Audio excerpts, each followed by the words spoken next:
Are you looking for the best budget graphics cards right now? In this video, we will look at some of the best budget graphics cards right now on the market. Before we get started with our video, we have included links in the description, so make sure you check those out to see which one is in your budget range. Number 1. ZOTAC GeForce GTX 1660. If you're looking for the best budget graphics card under $200, then this GTX 1660 from Zotac is not what you're looking for. That's because it comes in at just slightly over $200. However, it is close enough, and if you can stretch your budget just a bit, you'll get a much more powerful GPU when compared to the true sub-$200 graphics cards on this list. Also read, best gaming PC build for $600. This GTX 1660 Super comes with a 1530 MHz core clock and a 1785 MHz boost clock. It sports 6 GB of GDDR6 RAM and requires a MB of GDDR6 RAM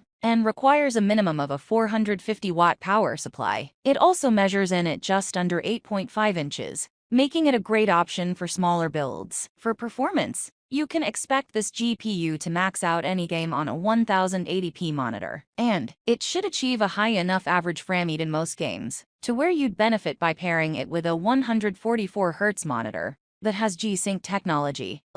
Number 2. XFX Radeon RX 6500 XT. If you don't quite have $200 to spend, your next best bet is probably this Radeon RX 6500 XT from XFX. The RX 6500 XT isn't the GPU in the world, and it even loses in benchmarks to older generation cards, like the RX 5500 XT. That's mainly due to the fact that it comes with a lower RAM capacity, only 4 GB of GDDR6 RAM. However, the RX 5500 XT is difficult to find, and the RX 6500 XT is readily available. So, while 4 GB of RAM may not be ideal at this price point, it's still the best offering. Also read, best gaming PC build under $500. Furthermore, the RX 6500 XT is still powerful enough to allow you to play any games in a 1080p display, ideally with AMD's FreeSync technology on at least medium settings. And for non-demanding or games like Minecraft,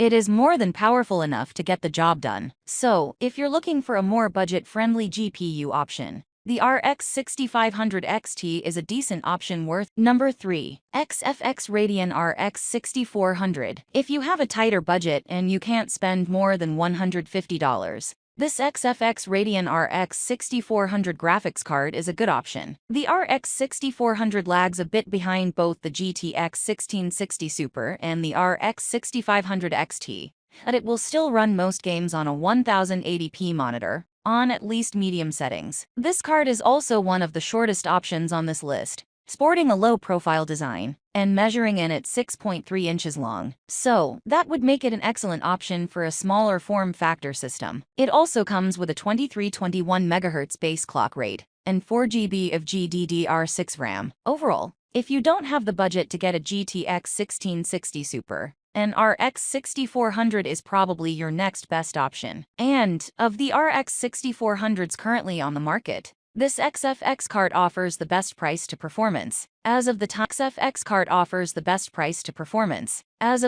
of writing this article.